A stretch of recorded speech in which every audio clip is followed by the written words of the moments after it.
तो अब हम प्राचीन भारत के अंतर्गत प्राचीन भारतीय इतिहास के स्रोत को देखेंगे। लेकिन पहला प्रश्न तो यही है कि प्राचीन भारतीय इतिहास के स्रोत को देखने की ज़रूरत ही क्या है। तो दोस्तों, इस बात को समझने के लिए ज़रूरी है कि हम इस बात को समझें कि इतिहास लेखन का आधार हमेशा से प्रमाण रहे हैं, स्रोत रहे हैं। जैसा कि हमने पहले भी बताया था कि अगर स्रोत ना हो, प्रमाण ना हो तो इतिहास नहीं होंगे।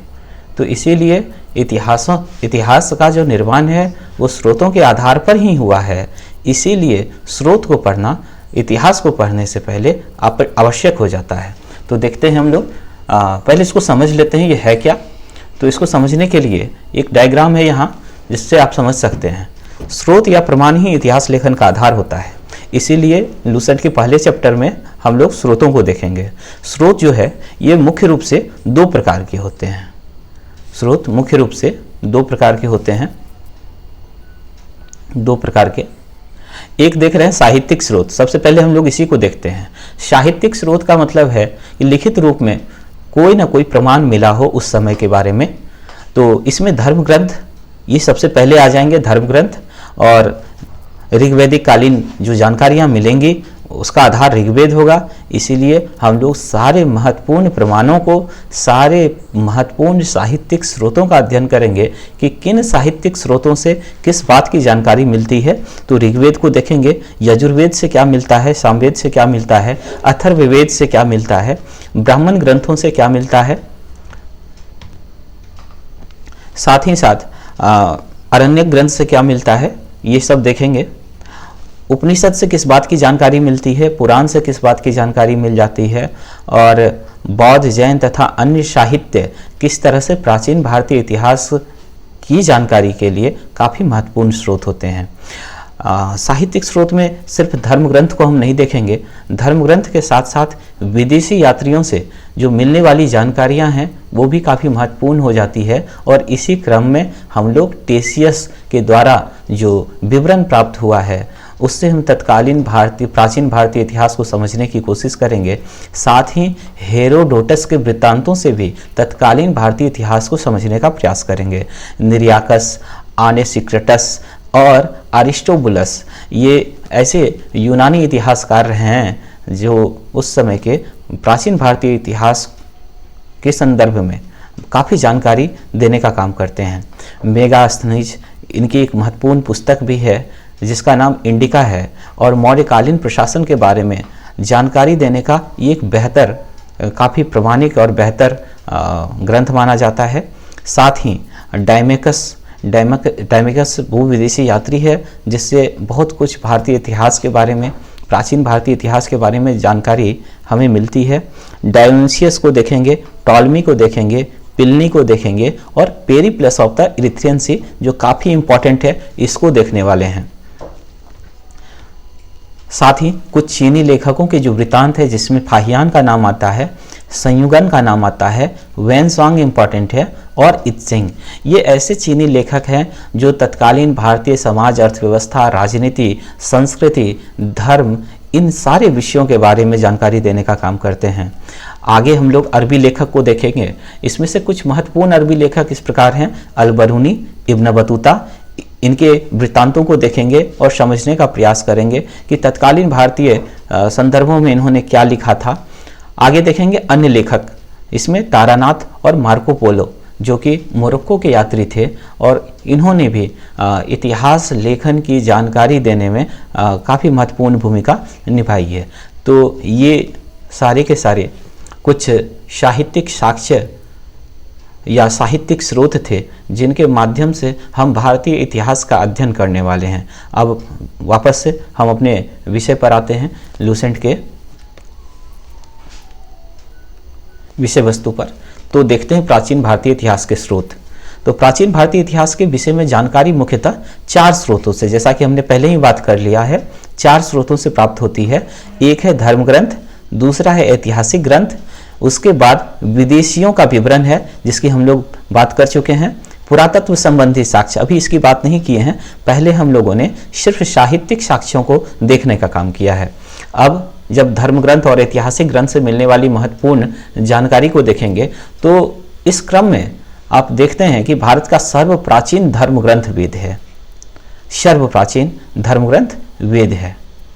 और ये प्रश्न पूछा भी जा सकता है कि भारत का सर्वप्राचीन धर्म ग्रंथ किसे कहा जाता है? वेद है। आगे देखेंगे, जिसके संकलनकर्ता का मतलब निर्माणकर्ता बिल्कुल भी नहीं है। आप वेदों के संकलनकर्ता को समझने का प्रयास करेंगे। वेदों का निर्माण किसने किया है, यह बात अभी तक पता नहीं चली है।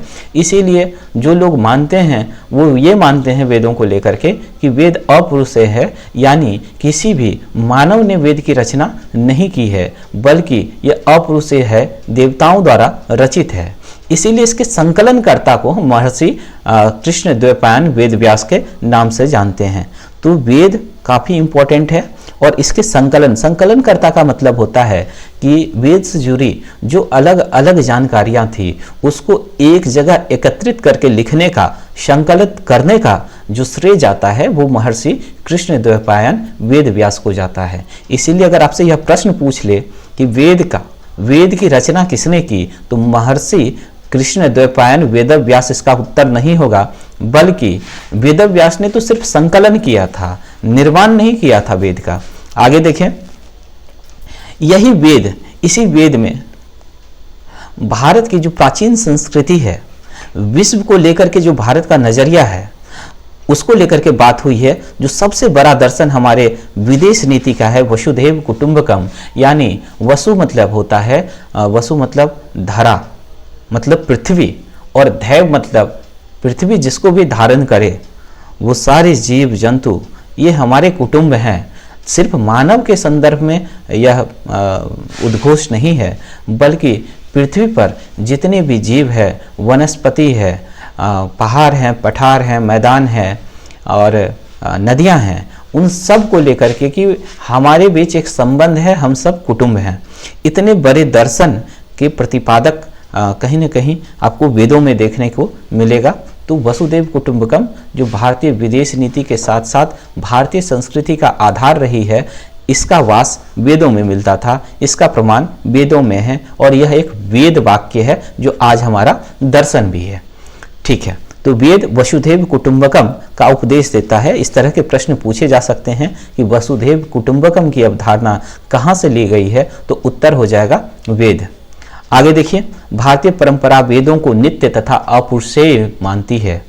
ये जो नित्य है यही है सनातन। नित्य मतलब जो बदले ना, नित्य मतलब जो हमेशा से रहे, नित्य मतलब जो कभी समाप्त ना हो, जो पुरातन और नूतन का मिश्रण हो, उसी को नित्य या सनातन कहा जा सकता है।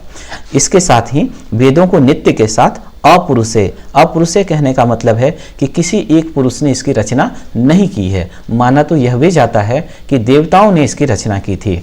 अब वेद को हम लोग एक बार देख लेंगे कि वेद कितने हैं। तो वेद 4 हैं। यहाँ एक बात ध्यान देने योग्य यह है कि वेद का अर्थ भी कई बार पूछ लिया जाता है। तो दोस्तों आपको याद रखना है कि वेद का अर्थ होता है ज्ञान, वेद का अर्थ होता है ज्ञान, और वेदों की संख्या कितनी है? 4 है। इसमें से प्रथम जो है वो ऋग्वेद है, दूसरा यजुर्वेद है, तीसरा सामवेद है और चौथा अथर्ववेद है। इन चारों वेदों को ही संहिता कहा जाता है। किसको संहिता किसको कहेंगे? ऋग्वेद, यजुर्वेद, सामवेद और अथर्ववेद को एक साथ मिलाकर कहने पर हम इसे संहिता की संज्ञा देते हैं। तो यह प्रश्न भी कई बार यह प्रश्न भी कई बार विभिन्न प्रतियोगी परीक्षाओं में पूछे गए हैं कि संहिता के नाम से निम्नलिखित में से किसे जाना जाता है। तो याद रखेंगे ये चारों वेद संहिता कहलाते हैं।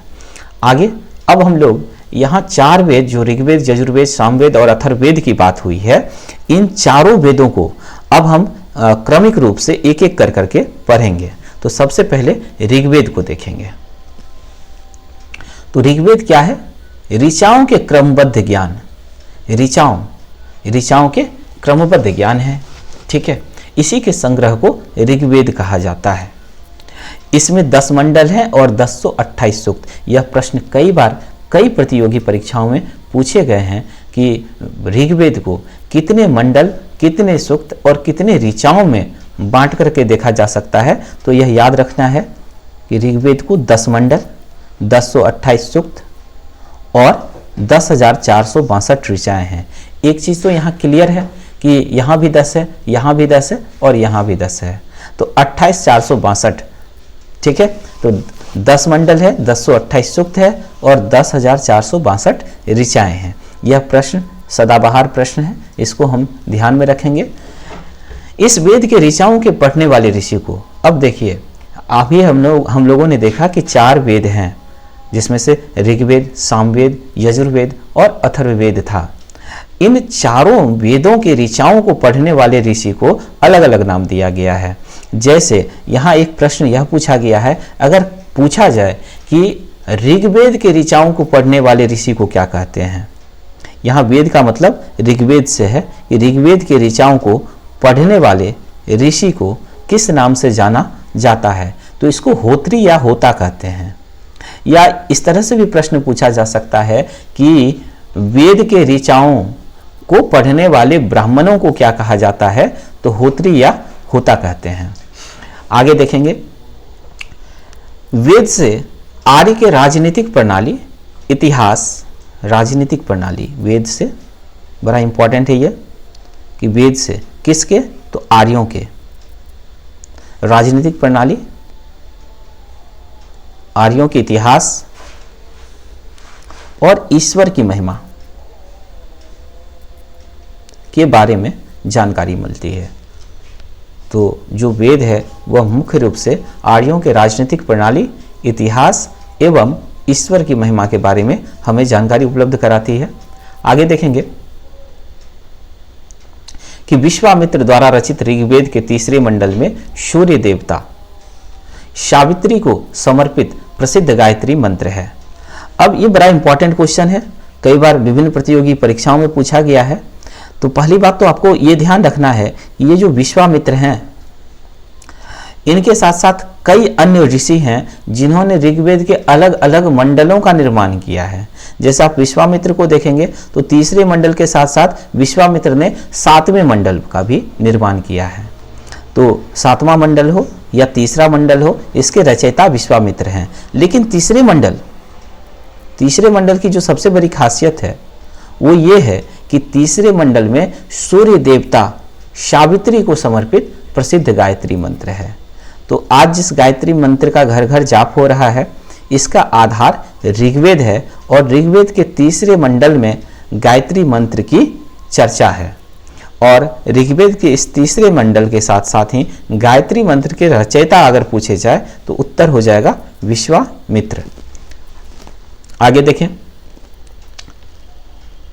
अब जैसा कि हमने देखा है कि ऋग्वेद में 10 मंडल हैं, तो अभी हमने 3रे मंडल का जिक्र किया जिसमें गायत्री मंत्र है।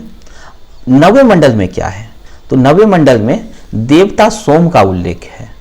9वें मंडल में क्या है, और ये जितने भी प्रश्न हैं, लूसेंट के अधिकांश प्रश्न या तो विभिन्न प्रतियोगी परीक्षाओं में पूछे जा चुके हैं या पूछे जा रहे हैं या आने वाले समय में पूछने की प्रबल संभावनाएं हैं। तो इसीलिए लूसेंट के एक एक फैक्ट को ध्यान से समझ करके और याद रखना है, ध्यान में रखना है। तो अभी हमने 3रे मंडल को देखा था, अब 9वें मंडल को देख रहे हैं। तो ऋग्वेद के 9वें मंडल में किसका जिक्र है, तो देवता सोम का, यानी सोम देवता का जिक्र है। अगर यह क्वेश्चन पूछ लिया जाए कि यह सोम होता क्या था, तो याद रखेंगे यह जो सोम है, एक मिनट,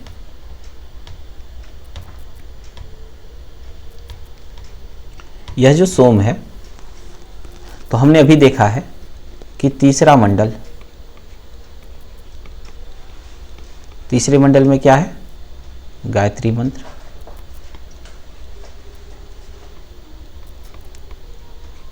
9वें मंडल में क्या है, ऋग्वेद के 9वें मंडल में, तो यहां सोम देवता का उल्लेख है।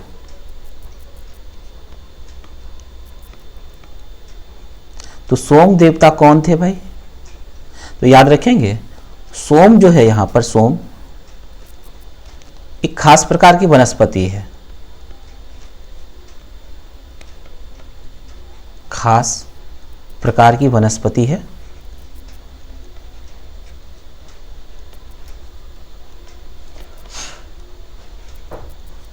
वनस्पति जिसके रस से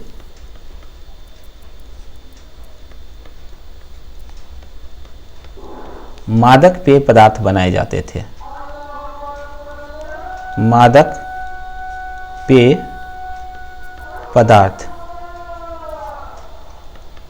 बनाए जाते थे, यानी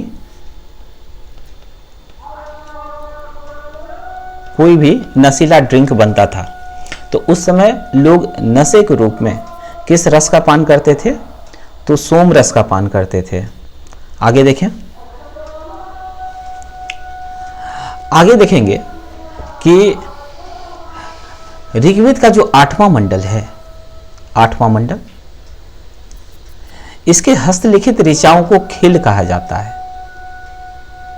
खिल, तो याद रखेंगे, अब इस चीज को इस तरह से हम लोग को ध्यान में रखना होगा कि ऋग्वेद के 8वें मंडल में हस्तलिखित रचनाएं मिलती है। हस्तलिखित रचनाएं यानी हाथ से लिखी हुई कुछ रचनाएं हैं।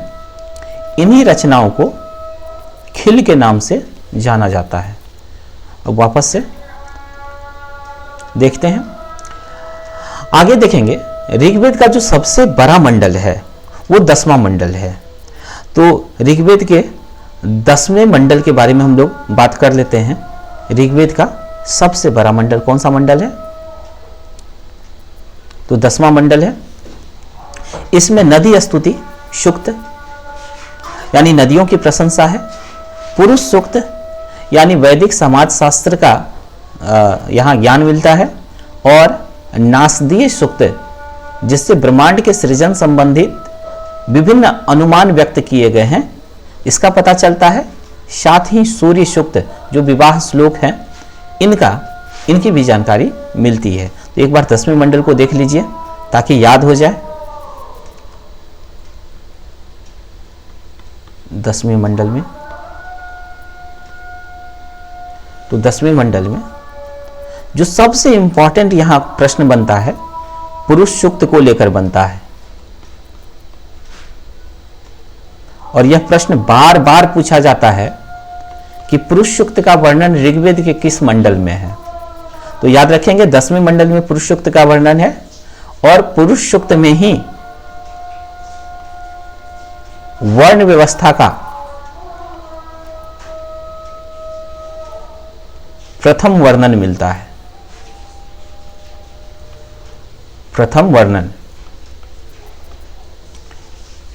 इसी मंडल के पुरुष सूक्त में यह बात आई है कि एक विराट पुरुष है। विराट पुरुष, इसी विराट पुरुष के विभिन्न अंगों से विभिन्न वर्गों का उदय हुआ है। जैसे इसमें मान्यता यह है कि इस विराट पुरुष के मुख से ब्राह्मण,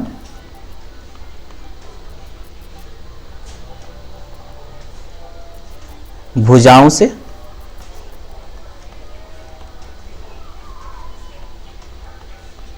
क्षत्रिय,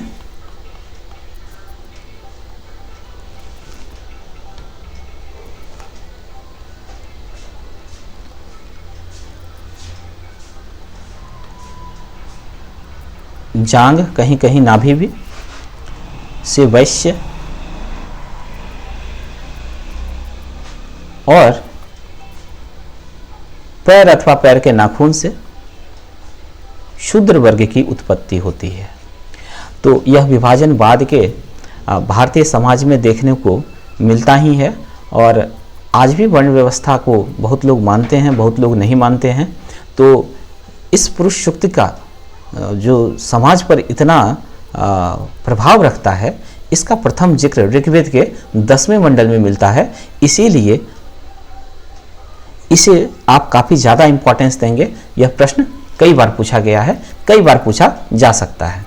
आगे देखेंगे, पुरुष सूक्त के साथ साथ 10वें मंडल को ऋग्वेद का सबसे बड़ा मंडल,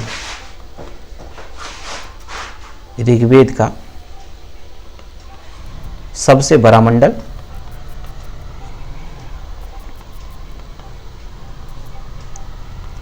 माना जाता है। साथ ही पुरुष सूक्त के साथ साथ इसमें कई अन्य सूक्त का जिक्र भी मिलता है, जिसे अभी हमने देखा है, जैसे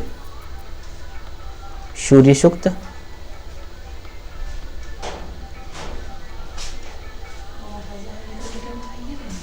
सूर्य सूत्र के साथ साथ नासदीय सूत्र,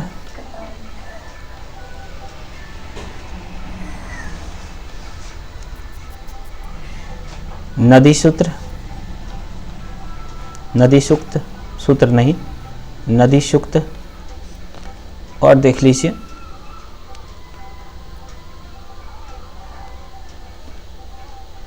पुरुष सूक्त, नदी स्तुति है यानी नदी सूक्त कह सकते हैं, नासदीय सूक्त है जो ब्रह्मांड के सृजन से संबंधित है, और सूर्य सूक्त जो विवाह सूत्र यानी विवाह के श्लोकों से संबंधित है।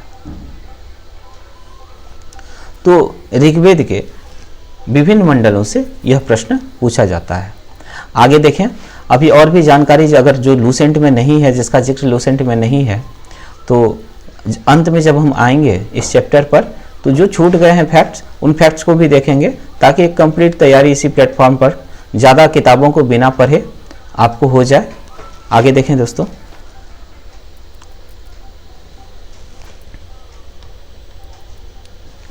तो चातुर्वर्णीय समाज यानी समाज का 4 वर्गों में बंटा होना, इस कल्पना का जो सबसे बड़ा स्रोत, आदि स्रोत माना गया है, वो ऋग्वेद का 10वां मंडल माना गया है।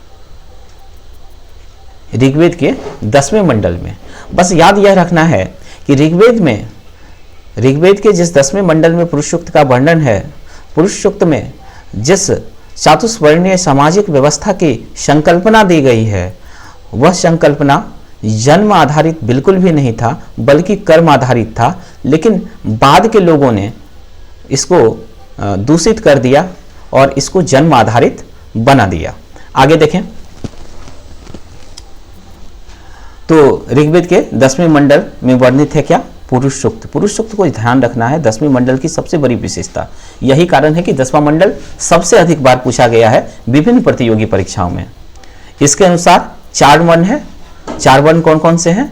तो सबसे बड़ा वर्ण, जो सबसे ऊपर का वर्ण माना गया है, वो क्षत्रिय ब्राह्मण माना गया है। दूसरे नंबर पे क्षत्रिय को माना गया है। तीसरे नंबर पर वैश्य और चौथे नंबर पर यानी सबसे अंत में शूद्र। इसको अलग तरीके से भी देखा जा सकता है, लेकिन अभी हम देखेंगे नहीं, देखेंगे आगे। आदि पुरुष ब्रह्मा के क्रमशः मुख, भुजाओं, जंघाओं और चरणों से उत्पन्न हुए, इसकी बात हम लोगों ने कर ली है। अब आगे देखें, धर्म सूत्र के बारे में देखते हैं। धर्म सूत्र 4 प्रमुख जातियों की स्थिति अभी तक देख रहे थे। क्या देख रहे थे? एक बात यह समझिएगा कि ऋग्वैदिक काल के बाद उत्तर वैदिक काल आता है। उत्तर वैदिक काल के बाद 6ठी शताब्दी बीसी का दौर गुजरता है, और 6ठी शताब्दी बीसी से लगभग 600 बीसी से लेकर के जो 300 बीसी का समय है, इसको सूत्र साहित्य काल के नाम से इतिहास में जाना जाता है। यही सूत्र साहित्य काल भारत में जातियों के निर्माण का और जातियों की प्रतिष्ठा किस क्रमिक रूप से होगी, किस क्रम की जाति को कितना ज़्यादा सम्मान मिलेगा, इस तरह की जो व्यवस्थाएं निर्मित हुई है, उसका आधार सूत्र साहित्य काल यानी 600 बीसी से लेकर के लगभग 300 बीसी के समय को माना जाता है। तो अभी ऋग्वेद के 10वें मंडल में हम लोगों ने चातुर्वर्णीय सामाजिक व्यवस्था का आधार ढूंढा है। अब धर्म सूत्र की बात कर रहे हैं। अब 4 वर्णों की बात नहीं करेंगे, 4 वर्ग की बात नहीं करेंगे, बल्कि धर्म सूत्र से 4 प्रमुख जाति, वर्ग नहीं, वर्ण नहीं, 4 प्रमुख जाति की स्थितियों, उसके व्यवसायों और दायित्वों के साथ साथ कर्तव्य तथा विशेषाधिकारों में स्पष्ट विभेद प्राप्त होता है। तो इसलिए अगर आपसे पूछ ले कि पहली बार किस ग्रंथ से 4 प्रमुख जातियों की स्थिति, व्यवसाय, दायित्व, कर्तव्य तथा विशेषाधिकारों का स्पष्ट विभेद का वर्णन है, तो कहेंगे धर्मसूत्र। बड़ा ये इंपॉर्टेंट क्वेश्चन है। आगे देखेंगे, ऋग्वेद के कई परिच्छेदों में प्रयुक्त अधन्य, यहाँ पर अधन्य या अघन्य शब्द यूज होता है, यह गायों के लिए यूज किया गया था। अघन्य का मतलब क्या है? जिसका वध नहीं किया जाता है। विदित हो आप लोगों को कि ऋग्वैदिक काल में पशुपालन अर्थव्यवस्था का मुख्य आधार थी। पशुपालन से ही लोगों की जीविका चलती थी।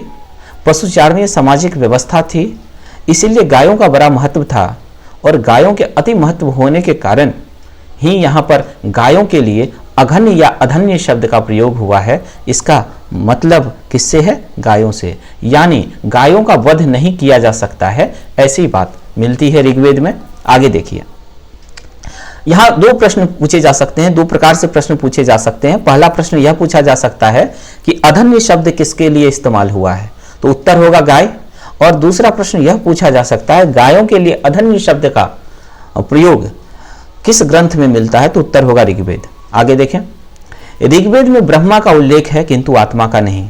ये बड़ा इंपॉर्टेंट क्वेश्चन है। नए लूसेंट में ही इसका जिक्र मिलता है, पुराने लूसेंट में इस तरह की कोई बात नहीं। लूसेंट ने अपने आप को काफ़ी अपडेट किया है। तो देखते हैं कि ऋग्वेद में ब्रह्म का उल्लेख है, यानी ईश्वर का, परमात्मा का उल्लेख तो है किंतु आत्मा का उल्लेख नहीं है। दूसरी बात, एक बात हमें और ध्यान में देनी होगी कि ऋग्वेद में देवताओं का तो उल्लेख मिलता है, तो कई बार लोगों को भ्रम की स्थिति यह उत्पन्न हो जाती है कि ऋग्वेद बहुदेववाद पर बल देता है। तो यहाँ मैं बता दूं कि ऋग्वेद जरूर बहुदेववाद का जिक्र करता है, लेकिन ऋग्वेद में जो आस्था प्रकट की गई है वो एक ईश्वरवाद पर ही प्रकट की गई है। तो भले बहुदेववाद का जिक्र है वहाँ, लेकिन एक ईश्वरवाद की और ही वेद अपना इशारा करती है। बहुत सारे देवताओं का वर्णन करने के बाद भी ऋग्वेद एक ईश्वरवाद का समर्थन करती है। चलिए आगे देखते हैं। यहाँ टाइमलाइन को लेकर के जो है कुछ बातें हैं, तो इसको देखते हैं हम लोग।